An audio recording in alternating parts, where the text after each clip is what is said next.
Olá pessoal, hoje falaremos de 5 mitos sobre óleos essenciais. E eu escolhi esse tema porque nessa semana eu recebi algumas informações bombásticas, bota bombástica nisso, uma bomba de morfina feita com óleos essenciais. E depois aconteceram mais outras coisas que eu resolvi então fazer este vídeo. Meu nome é Marcos Pereira, eu fiz especialização, mestrado e doutorado em óleos essenciais, sou professor universitário de Química dos Produtos Naturais, Química Analítica e Química Instrumental.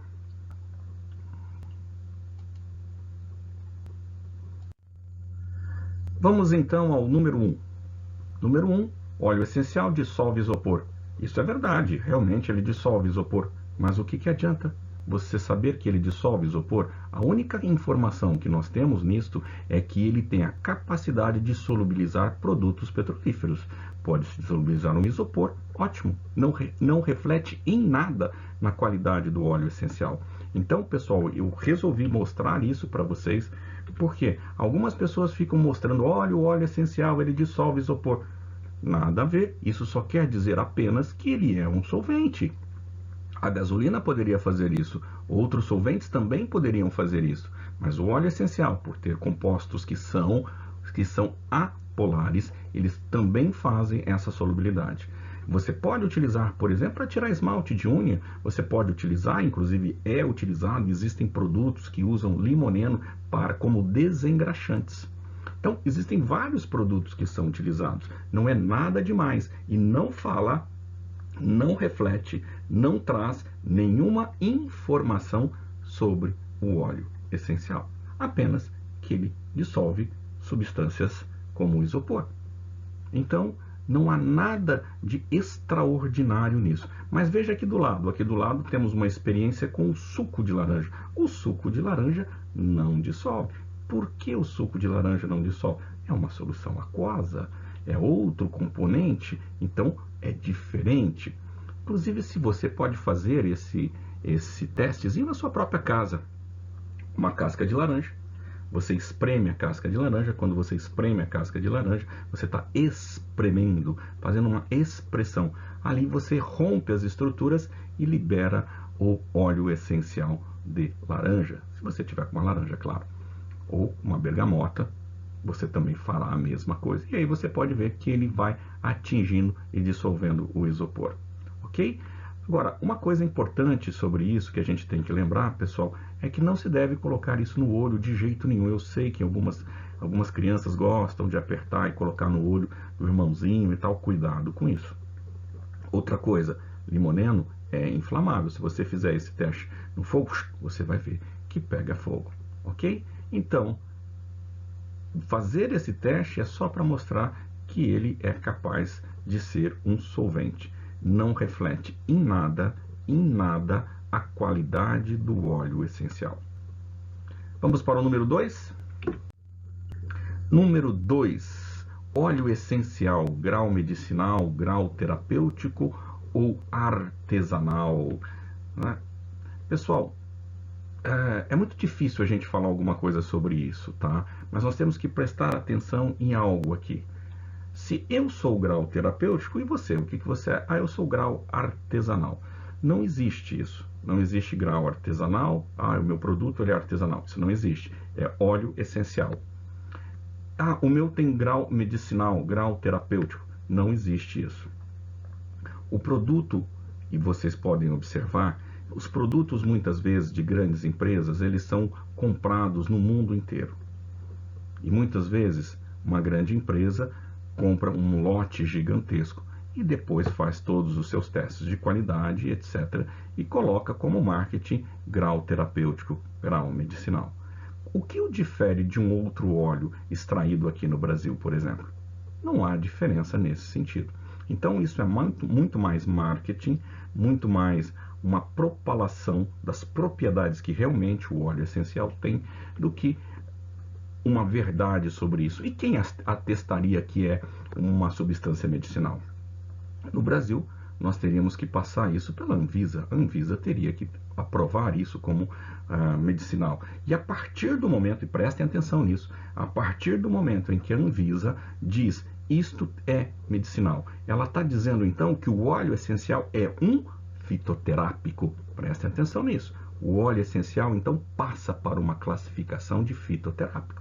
Se ele passa para uma classificação de fitoterápico, quem pode receitar fitoterápico? Farmacêutico, enfermeiro e médico. Então, não acho nenhum momento que nós devemos propalar essa ideia, que não é uma ideia que nos ajuda. A mesma coisa é a questão artesanal. Ele pode ser feito de forma volumosa, de forma industrial, ou pode ser feito de uma forma de menor volume, mas de qualquer forma é óleo essencial, exige os mesmos cuidados de uma grande empresa para uma pequena empresa. Toda a parte de asepsia do local, toda a parte de recepção do material, tudo isso é extremamente importante. Então, acho que dizer que é grau medicinal é apenas uma forma de marketing, da mesma forma como dizer artesanal. Vamos para o terceiro. Olha lá, este foi o vídeo que está no Netflix, pessoal, é muito interessante. Está lá, a indústria da cura. E o primeiro episódio, ele fala sobre óleos essenciais. Inclusive lá, tem uma pessoa, eu fiquei assim, abismado, que ela começou a ter erupções na pele e foi dito para ela que ela deveria continuar utilizando o óleo essencial porque o óleo estava desintoxicando, estava retirando do seu corpo todas as toxinas que ela tinha. Bem, e isso começou desse jeito. Ela começou a ter essas erupções e depois atingiu isso. Tem fotos piores, mas eu resolvi não mostrar as fotos piores, pessoal. O que eu percebi neste documentário do Netflix? As pessoas que tiveram problema com a utilização do óleo essencial são as pessoas que não procuraram aromaterapeutas que estudaram, que fazem uma anamnese, que veem qual óleo que é ideal para você, que testa se você tem alguma sensibilidade sobre aquele óleo. Isto é importante. E aqui no Brasil, esse é um vídeo americano, aqui no Brasil nós temos excelentes aromaterapeutas, pessoas extremamente dedicadas. Procure esses aromaterapeutas. Outra coisa que é super importante, pessoal, o que é natural, ele pode ocasionar problemas. Aquela história do que é natural não faz mal, isso é uma balela. Isto sim é um mito, isso é uma mentira. Nós temos plantas que matam um boi de 500 quilos. O que vai fazer comigo que peso menos que 100? Então isso é complicado, nós temos que tomar muito cuidado com isso. Por isso é super importante nós testarmos o óleo para ver se nós não temos uma alergia ou uma sensibilidade. Eu, por exemplo, tenho sensibilidade a 2 óleos. Um deles eu passo mal quando eu sinto o cheiro do óleo, mas na medida em que eu fui reduzindo o volume, ou seja, eu diminuí a quantidade de óleo, aquele óleo ficou aceitável para mim. Então o que acontece? Eu sou extremamente sensível ao aroma daquele óleo. Ele chega a ser emético para mim numa pequena quantidade, que para você talvez não tenha problema nenhum, mas para mim aquilo é problemático. Quando eu reduzo essa quantidade, ele passa a ser aceitável e passa a ser benéfico. Ok? Então temos que tomar muito cuidado com isso. E isso vale não apenas para os óleos essenciais, isso também vale para as plantas medicinais. As plantas medicinais, a mesma coisa, temos que tomar cuidado com as plantas medicinais. Eu costumo dizer que os produtos naturais, ele tem um lado bom e um lado não tão bom. Quando o lado bom é muito grande, nós temos uma planta medicinal. Quando o lado ruim não é bom, o que nós temos? Uma planta tóxica. E nós conhecemos plantas tóxicas. Então precisamos ter, na realidade, testes para fazer isso. Vamos testar nessa região aqui para ver se você não tem nenhuma sensibilidade com o óleo. Faz um teste, espera 15 minutinhos, repete o teste novamente para ver se realmente você não tem nenhuma sensibilidade a aquele óleo. Eu conheço uma pessoa que não pode com óleo de lavanda, que é um óleo considerado tóxico, mas temos problemas com relação a isso. Ok, pessoal? Outra coisa que é importante nós falarmos é utilizando o óleo essencial com pessoas que não têm mobilidade, ou seja, a pessoa não consegue se afastar da fonte do óleo essencial. Eu tenho um óleo essencial aqui, mas se aquele óleo não estiver me fazendo bem, eu posso sair daqui. Mas se eu estiver numa condição física que não me permite sair daqui, ou seja, eu for um bebê, ou eu estou com um problema de saúde, estou paralisado, não consigo mexer, não consigo me mover, muito cuidado na utilização de óleos essenciais quando a pessoa por si só não consegue se afastar da fonte. Ok? Vamos sempre prestar muita atenção nisso, atenção com bebês, né? A gente precisa tomar um cuidado com isso, porque eu tomar uma xícara de chá e um bebê tomar uma xícara de chá, a dosagem é muito diferente, a massa corporal é muito diferente. Então, muito cuidado com isso.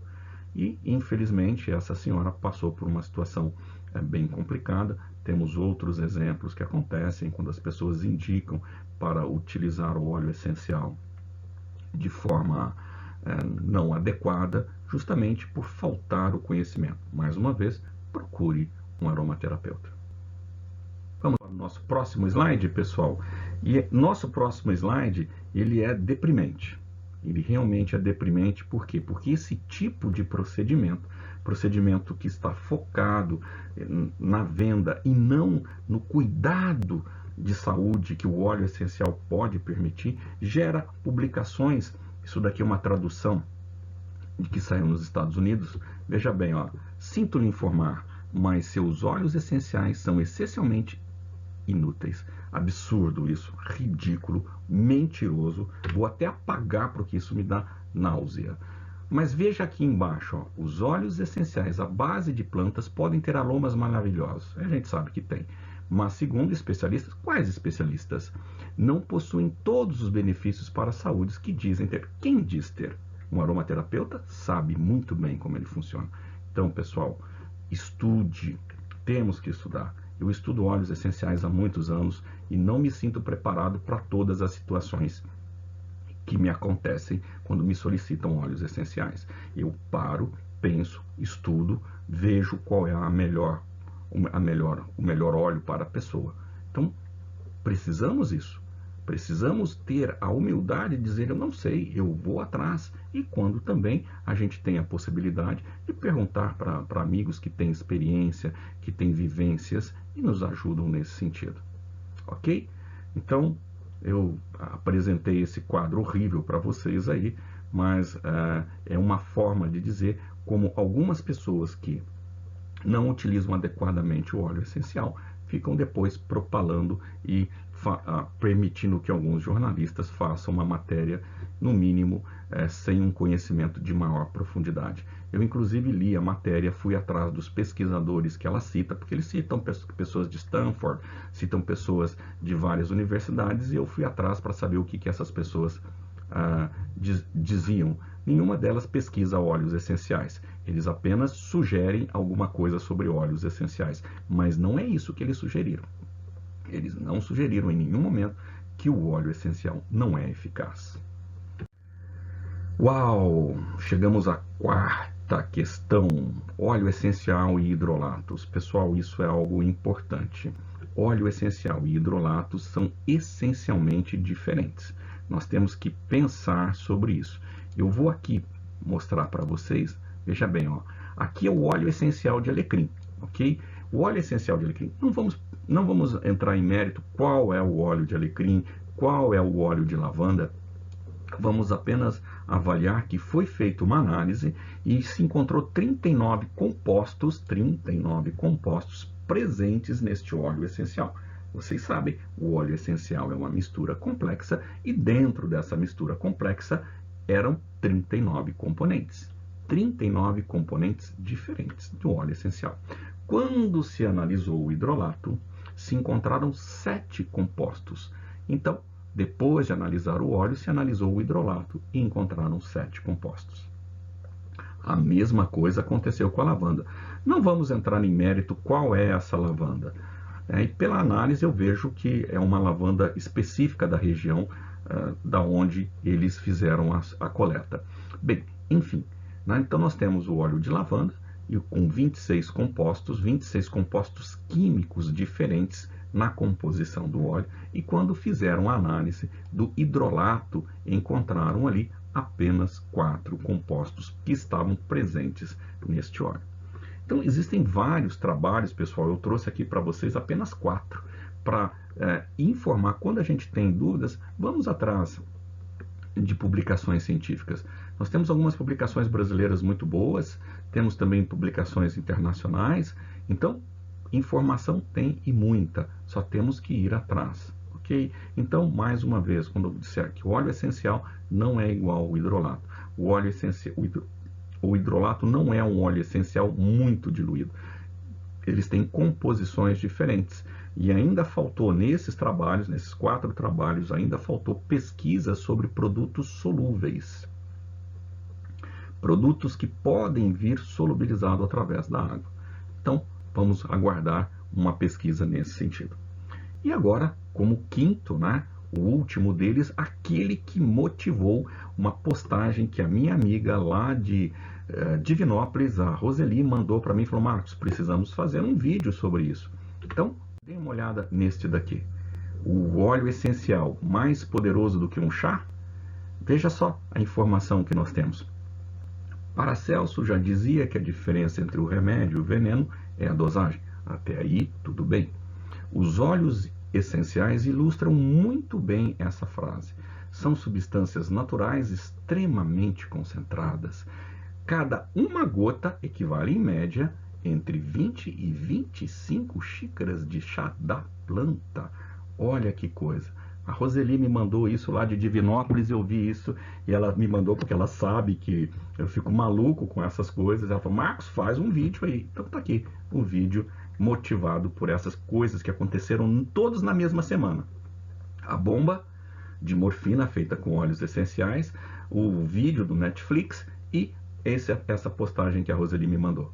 Então, pessoal, vamos lá, ó.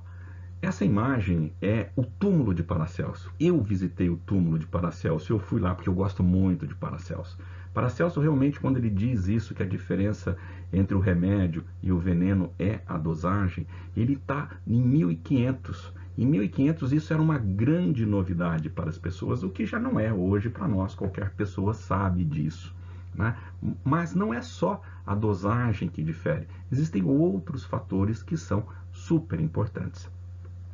Bom, mas vamos nos ater a essa questão aqui, pessoal. A essa questão aqui, ó. Uma gota equivale a 25 xícaras de chá da planta. Água e óleo não se misturam. Nós sabemos que o óleo essencial tem características químicas que não o permitem se misturar com a água, ou se mistura em pequeniníssima quantidade. Sempre há uma emulsão, sempre há uma forma de se emulsionar, mas muito pouquinho. O chá, ele é extraído através da água.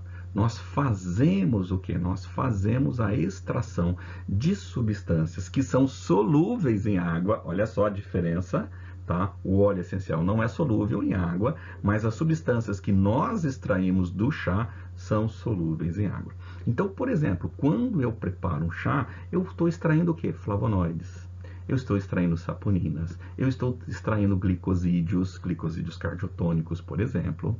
Dependendo do chá, eu estarei extraindo substâncias dessa natureza, né?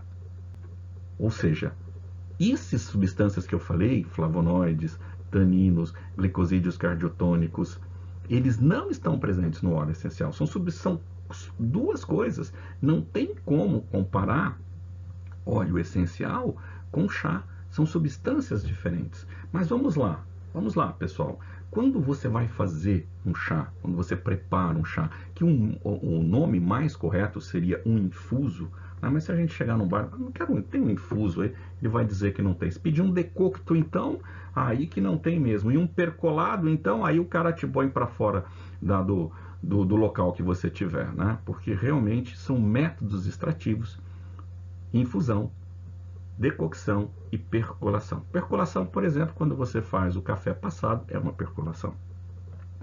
Decocção é quando você ferve a droga vegetal ou a planta fresca junto com a água, né? E a infusão, você sabe, você coloca a água fervente sobre a planta, ok? Quando nós fazemos isso, nós estamos extraindo o quê? Substâncias que são polares, porque eu estou usando água. A água é polar e polar dissolve polar. Lembra lá quando o óleo essencial dissolveu a substância petrolífera? Porque ele tem características apolares e ele consegue dissolver aquilo lá, mas a água não vai conseguir, por isso o teste do suco do lado. Percebeu? Então, isso daqui, pessoal, é algo impensado. Se alguém falar isso para você, não entende nada de óleo essencial. Às vezes a pessoa tem a boa vontade, ela quer aprender, ouve essas informações de pessoas não habilitadas, por isso a importância de fazer cursos, a importância de estudar e de propala isso daí. Isso é complicado. Paracelso deve estar dando uma volta lá no túmulo. Bom, mas para complementar, pessoal, vamos lá. Vocês já viram algum produto de origem natural, ou seja, de plantas, que seja utilizado como injetável ou que seja utilizado como oftálmico? Não, vocês não viram isso. Existem limitações e o mais importante é nós conhecermos essas limitações, ok? Bom, agora eu tenho um pedido para vocês. Não é um pedido meu, é um pedido de um amigo meu. Esse meu amigo aqui, pessoal, esse meu amigo é o 1,8-cineol. Ele fica muito bravo, coitado, ele fica assim um perigo quando as pessoas o chamam de 1,8 ou 1,8. 1,8 é um número menor que 2. 1,8 também é um número menor que 2. Mas ele não, ele é 1,8-cineol. Dê uma olhadinha aqui, ó. Vamos olhar aqui, ó. Ele é 1, a gente não pronuncia essa vírgula, 1,8-cineol. Mas eu vou explicar por que ele não gosta disso, ó. Vamos lá, ó.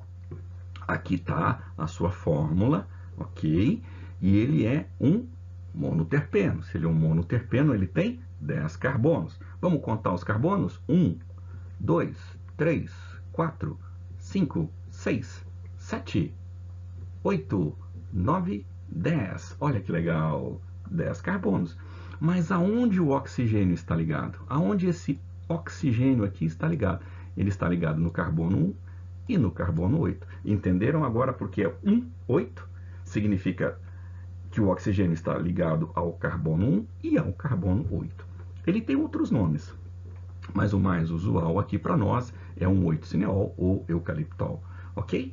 Tudo bem, pessoal? Não vamos chamá-lo de 1,8, 1,8, porque está diminuindo, é 1,8, carbono 1, carbono 8, é isso que quer dizer, tá bom? E ele fica muito chateado, mas ainda tem uma outra coisa que ele também fica chateado. Mas antes disso, vamos olhar isso daqui, ó. Olha que maravilha. Imagina Paracelso olhando isso, pessoal. A gente poder mexer na molécula tridimensional e observar. Isso daí é fantástico. Paracelso ia ficar maluco, né? Vendo uma coisa dessa, poder imaginar a estrutura da molécula, né? E observem. Observem a molécula.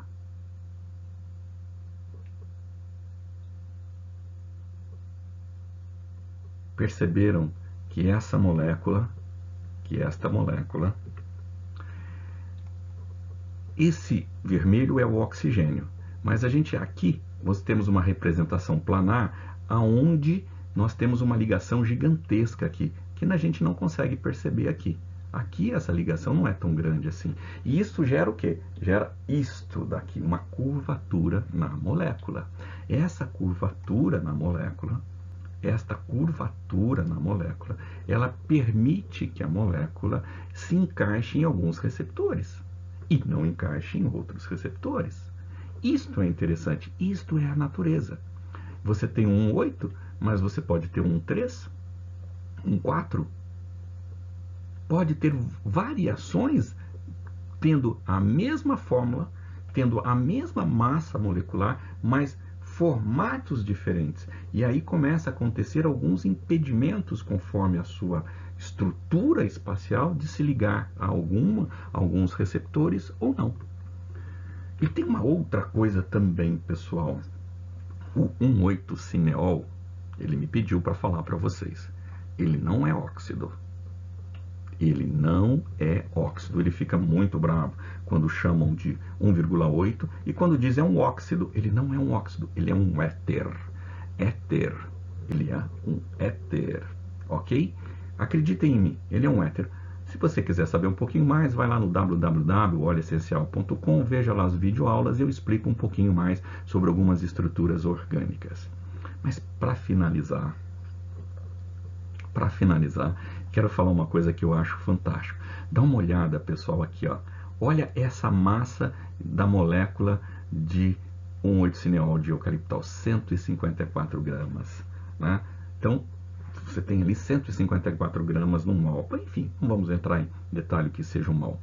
Mas quando nós olhamos essa molécula, nós sabemos que essa molécula, ela se volatiliza ali 40 e poucos graus, 49 graus, ela já está inflamando, né? Não tem ponto de ebulição determinado para essa molécula, justamente por causa disso, que em baixo ponto de baixa temperatura, 40 e poucos graus, ela já está inflamando, ela já está indo embora, né? Mas olha a massa dela, 154,25. E nós sempre falamos que os mais leves, eles volatilizam primeiro, mas olha a massa do mais leve, 150 gramas, 154,25 gramas, né?